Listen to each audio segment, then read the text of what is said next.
आप देखिए कि राहुल गांधी संसद में किताब लहराते रह गए, पोस्टर दिखाते रह गए। आज पीएम मोदी ने वो बड़ा काम निपटा दिया जो कोई प्रधानमंत्री नहीं कर पाया। विपक्ष इसी में उलझा रह गया कि मोदी का रास्ता रोक दो, भाषण रोक दो, हंगामा मचा दो, पोस्टर बना दो, किताब लहरा दो। इंडी वाले इसी में खुश हो जाते हैं। उधर पीएम मोदी चुपचाप अपने काम में लगे रहे। मदर ऑफ ऑल डील की, अमेरिका के साथ फादर ऑफ ऑल डील की, सबसे बड़ी डिफेंस डील कर रहे हैं, एआई समिट होस्ट कर रहे हैं जिसमें दुनिया के बड़े बड़े नेता आने वाले हैं। यानी नरेंद्र मोदी ने काम करने का तरीका और उनके काम करने का अलग ही लेवल सेट कर दिया है बॉस। और आज भी उन्होंने दो बड़े काम किए।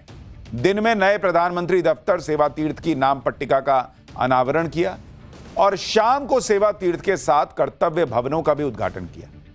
आज से प्रधानमंत्री दफ्तर, जो अभी तक साउथ ब्लॉक कहलाता था, उसे सेवा तीर्थ का नाम से जाना जाएगा। पीएम मोदी ने सेवा तीर्थ में पूजा की, उसके बाद यहां से अपने पहले आदेश पर साइन किया, जिसके बारे में आगे बताऊंगा। शाम को पीएम मोदी ने सेवा तीर्थ के साथ कर्तव्य भवन 1 और 2 का लोकार्पण भी किया। इस कार्यक्रम में केंद्रीय मंत्री राजनाथ सिंह, मनोहर लाल खट्टर और जितेंद्र सिंह भी थे। इस मौके पर पीएम मोदी ने डाक टिकट और सेवा तीर्थ स्मारक सिक्के का विमोचन किया। सेवा तीर्थ के उद्घाटन के बाद पीएम मोदी ने इसकी जरूरत के बारे में भी बताया। पीएम मोदी ने कहा कि जो पुरानी इमारतें हैं उनको ब्रिटिश राजा महाराजाओं की सोच के हिसाब से बनाया गया था और इनका मकसद भारत को सदियों तक गुलामी की जंजीरों में जकड़े रहना था, जिनसे अब भारत बाहर आ रहा है पूरी तरीके से। सुनिए जरा। ये इमारतें ब्रिटिश साम्राज्य के प्रतीक के तौर पर बनाई गई थी। इन इमारतों को बनाने का मकसद भारत को सदियों तक गुलामी की जंजीरों में जकड़े रखना था। अंग्रेजी हुकूमत की जरूरतों और उसकी सोच को ध्यान में रखकर नॉर्थ ब्लॉक, साउथ ब्लॉक जैसी इमारतें बनाने का काम शुरू हुआ। उस दौर में ये भवन ब्रिटेन के महाराजा की सोच को गुलाम भारत की जमीन पर उतारने का माध्यम थे। रायसीना हिल्स का चुनाव भी इसलिए किया गया कि इमारतें अन्य इमारतों से ऊपर रहे, कोई उनकी बराबरी ना कर सके। अब संयोग से सेवा तीर्थ का ये पूरा परिसर किसी पहाड़ी पर न होकर जमीन से ज्यादा जुड़ा है। नए प्रधानमंत्री दफ्तर, सेवा तीर्थ और कर्तव्य भवनों के बाद सरकार के काम करने का तरीका भी बदल जाएगा कहा जा रहा है। काम और तेजी से हो पाएगा, जिससे समय और संसाधनों की बचत होगी। क्योंकि आप देखिए, सेवा तीर्थ एक इंटीग्रेटेड कॉम्प्लेक्स है और इसके 3 हिस्से हैं। पहला हिस्सा प्रधानमंत्री कार्यालय, जिसको पीएमओ कहते हैं। दूसरा हिस्सा है नेशनल सिक्योरिटी काउंसिल सेक्रेटेरिएट और तीसरा हिस्सा है कैबिनेट सेक्रेटेरिएट। कर्तव्य भवन 1 और 2 में अलग अलग मंत्रालय होंगे, यानी पूरी सरकार अब एक जगह से ऑपरेट हो रही होगी। सेवा तीर्थ और कर्तव्य भवन, ये सब सेंट्रल विस्टा का हिस्सा है। सेंट्रल विस्टा के तहत ही नई संसद का निर्माण हुआ है। वही सेंट्रल विस्टा जिसके लिए कहा गया था कि नरेंद्र मोदी अपना महल बनवा रहे हैं, यह है वो महल। सेवा तीर्थ, नागरिक देवो भव, जिसको विपक्ष महल बता रहा था। मकसद है कि सरकार के सारे अंगों को एक जगह पर लाया जाए ताकि काम में और तेजी आ सके। प्रधानमंत्री मोदी ने भी कहा कि भारत सरकार के कई मंत्रालय दिल्ली में 50 से ज्यादा जगहों पर अलग अलग इमारतों में चल रहे हैं और इसके किराए भर में हर साल 1,500 करोड़ रुपया खर्चा हो जाता है। कर्तव्य भवन बनने से यह खर्च भी बचेगा। जैसे आजादी के इतने दशकों के बाद भी भारत सरकार के अनेकों मंत्रालय दिल्ली के 50 से ज्यादा अलग अलग स्थानों से चल रहे हैं। हर साल इन मंत्रालयों की इमारतों के किराए पर ही प्रति वर्ष 1,500 करोड़ रुपए से ज्यादा खर्च हो रहे हैं।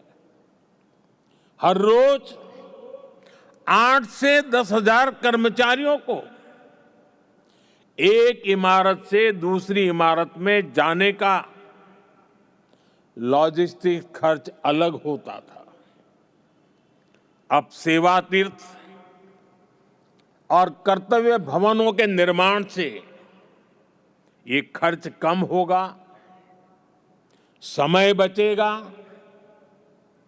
और कर्मचारियों के समय की इस बचत से प्रोडक्टिविटी बढ़ेगी।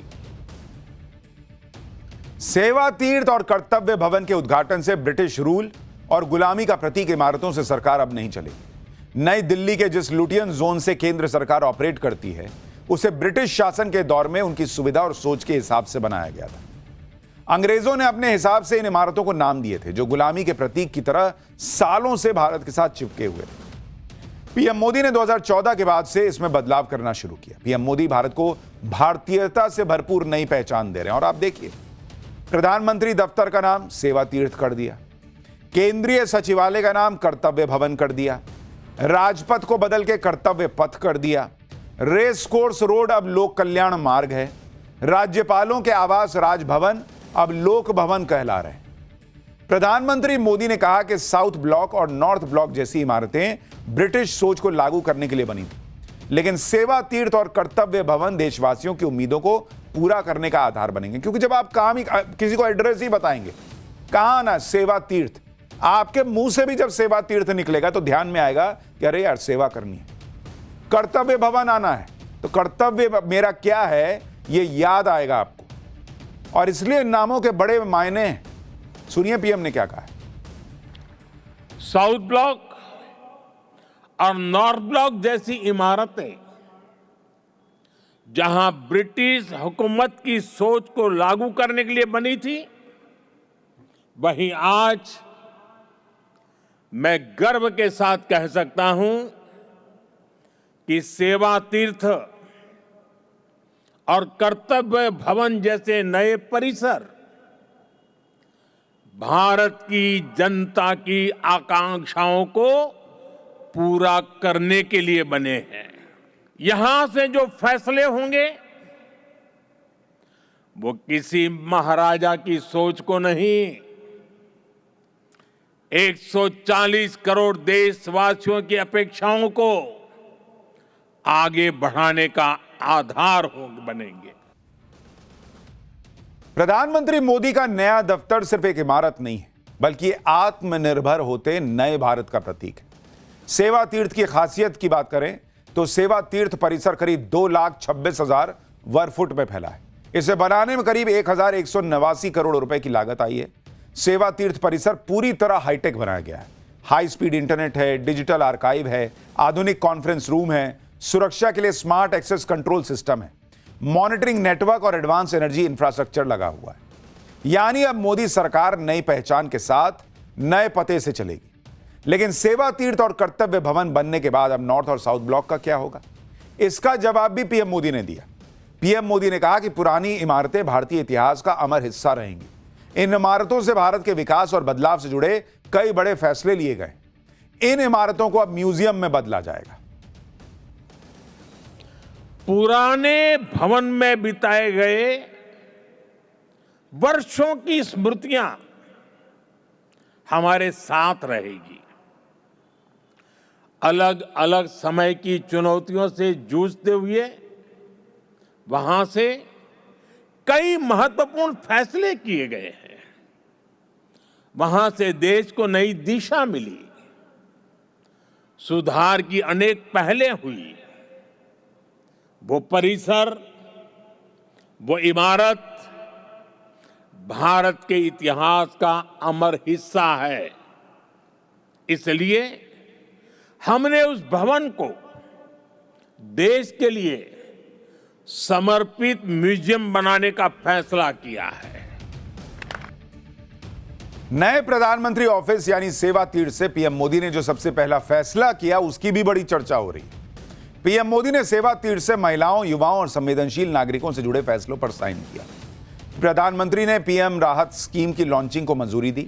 यह देश के हर नागरिक के लिए जीवन रक्षक सुरक्षा योजना है। इसके तहत दुर्घटना के शिकार लोगों को नकद भुगतान के जरिए इलाज मिलेगा।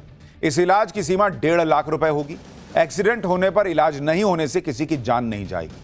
पीएम मोदी ने लखपति दीदियों से जुड़ा बड़ा फैसला लिया। 3 करोड़ लखपति दीदी बनाने का टारगेट समय से पहले पूरा हो गया है।